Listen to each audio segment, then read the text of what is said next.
Welcome to another episode from the Veterinary Research Channel. We're diving into a fascinating piece of research published in the Journal of Veterinary Internal Medicine in 2024. The study explores the factors that influence the flow of cerebrospinal fluid, or CSF as it's sometimes called, in dogs without any neurological disorders. Cerebrospinal fluid flow is a crucial aspect of brain health. It's produced continuously and moves around the brain and spinal cord. This flow is partly due to the constant production of the fluid itself, leading to a general movement, and partly due to the rhythmic pulsations of blood vessels within the skull. As the heart beats, the volume of blood inside the skull changes, causing a back and forth, pulsatile movement of the cerebrospinal fluid. During the contraction phase of the heart, known as systole, the cerebrospinal fluid flows towards the spinal cord. Then, during the relaxation phase, or diastole, it moves back towards the head. Changes in the normal dynamics of this cerebrospinal fluid flow have been observed in various diseases in both humans and animals. For instance, conditions like hydrocephalus and Chiari malformation in humans, and a similar condition called Chiari-like malformation in dogs, are associated with alterations in cerebrospinal fluid flow. Scientists can visualize and even measure this pulsatile cerebrospinal fluid flow using a specialized magnetic resonance imaging technique called phase contrast magnetic resonance imaging, often abbreviated as PCMRI. This technique works by using magnetic fields and radio waves to create detailed images of the body's internal structures, and in this case, it's specifically designed to detect and quantify the movement of fluids like cerebrospinal fluid. After an initial burst of radio waves, the phase contrast magnetic resonance imaging technique applies a fluctuating magnetic field, known as a bipolar gradient, in the direction of the fluid flow. This causes the moving molecules within the fluid to undergo a shift in their magnetic phase, and the extent of this shift is directly proportional to how fast the fluid is moving. The strength of this bipolar gradient determines the maximum speed that can be accurately measured, a value known as the velocity encoding. If the actual flow velocity exceeds this encoding velocity, it can lead to inaccuracies in the measurement, a phenomenon called aliasing. On the other hand, if the encoding velocity is set too high, the clarity of the image can decrease.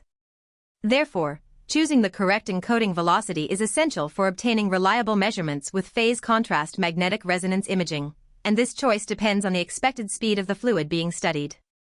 The application of this phase contrast magnetic resonance imaging technique has been demonstrated in previous studies involving healthy beagle dogs, where cerebrospinal fluid flow was measured at specific points. The mesencephalic aqueduct, which is a narrow channel in the midbrain, the foramen magnum, the large opening at the base of the skull where the spinal cord connects to the brain, and the cervical spine. Compared to these healthy beagles, dogs of the Cavalier King Charles Spaniel breed diagnosed with a condition called syringomyelia, which involves fluid-filled cavities in the spinal cord, showed significantly lower cerebrospinal fluid flow velocity at a particular location in the upper neck. Interestingly, studies in healthy human subjects have shown that cerebrospinal fluid flow velocity tends to decrease with age, and males tend to have higher flow velocities compared to females.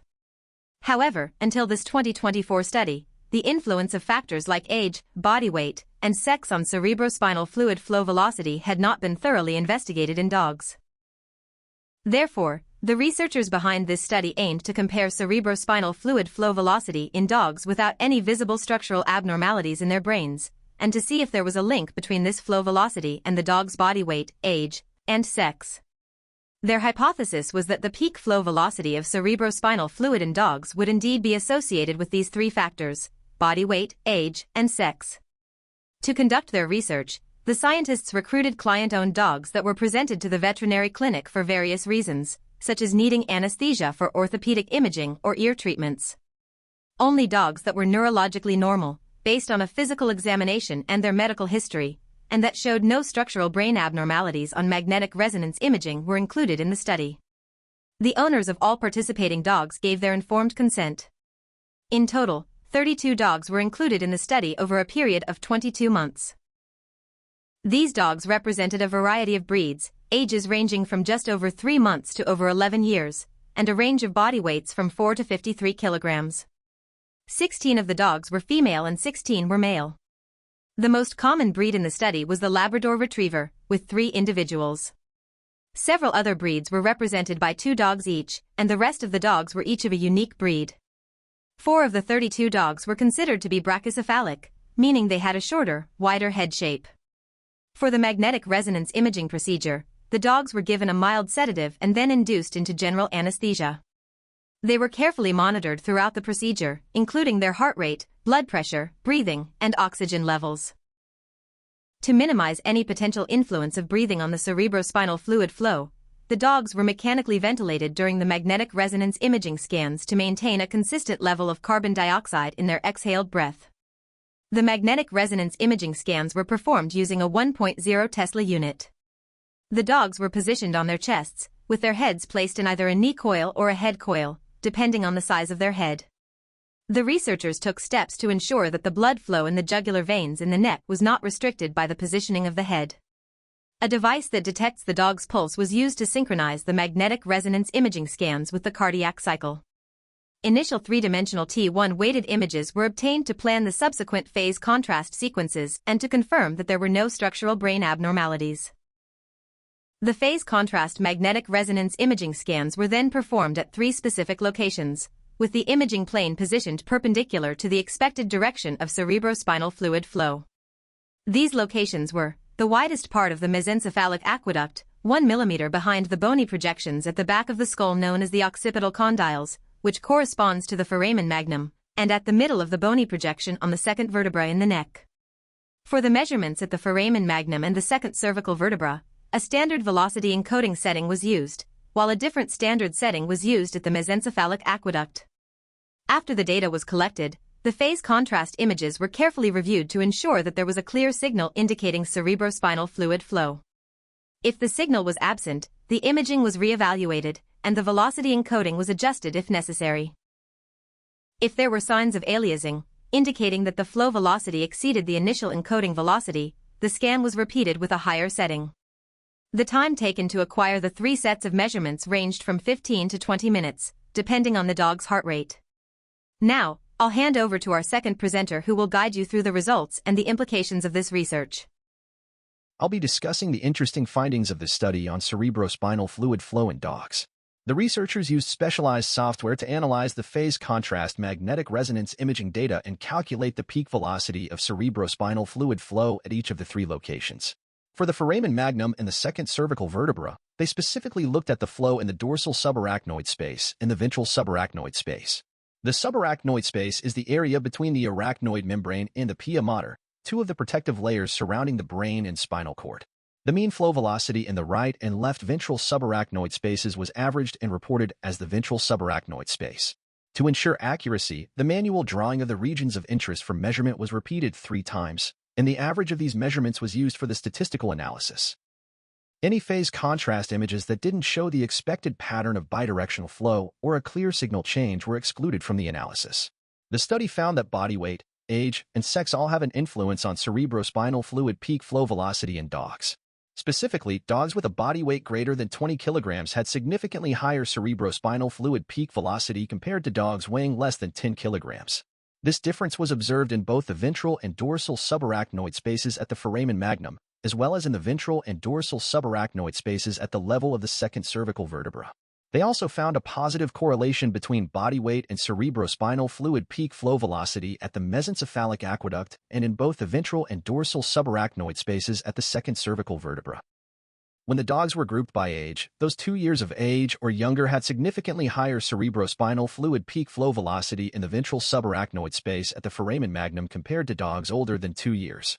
Although there wasn't a significant correlation found between exact age and cerebrospinal fluid flow velocity at any location, there was a trend towards lower flow velocities with increasing age in the ventral and dorsal subarachnoid spaces of the second cervical vertebra.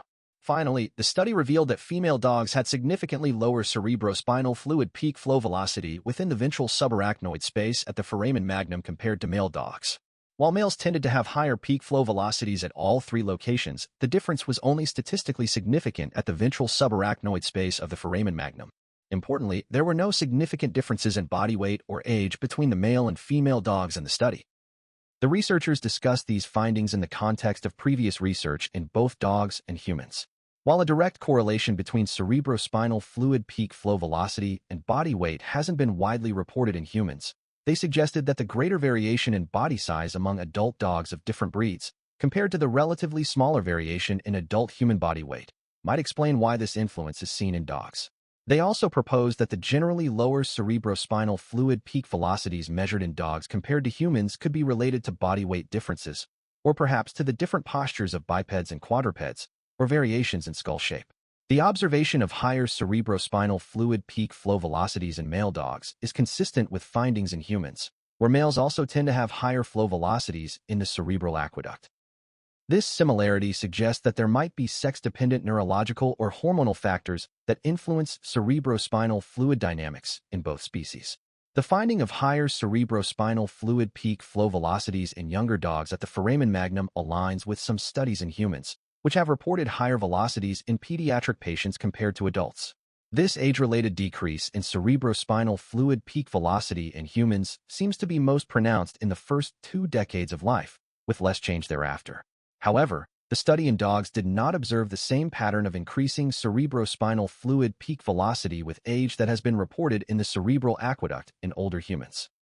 The reasons behind these age-related changes in cerebrospinal fluid flow velocity remain unclear, but could involve factors like the amount of cerebrospinal fluid displaced by arterial pulsations in younger individuals or differences in the flexibility of brain tissue, blood volume, cerebrospinal fluid volume, and the duration of the cardiac cycle between young and adult animals. The researchers acknowledged some limitations to their study. They pointed out that using body weight as a measure of dog size is not perfect, as weight can be influenced by factors like nutrition and body build, and might not accurately reflect skeletal size. They suggested that future studies could consider using measurements like spinal length or height. They also noted that general anesthesia is known to affect cerebrospinal fluid flow velocity. While they took steps to control factors like carbon dioxide levels during anesthesia, the use of anesthetic drugs could still have had an influence on their measurements. Another limitation was the exclusion of some measurements due to a lack of a clear signal, which might have led to an overestimation of the average cerebrospinal fluid peak flow velocities. Despite these limitations, the study provides valuable insights into the factors that influence cerebrospinal fluid flow in dogs. The researchers concluded that sex, body weight, and age all need to be taken into account when quantitatively assessing cerebrospinal fluid flow in dogs.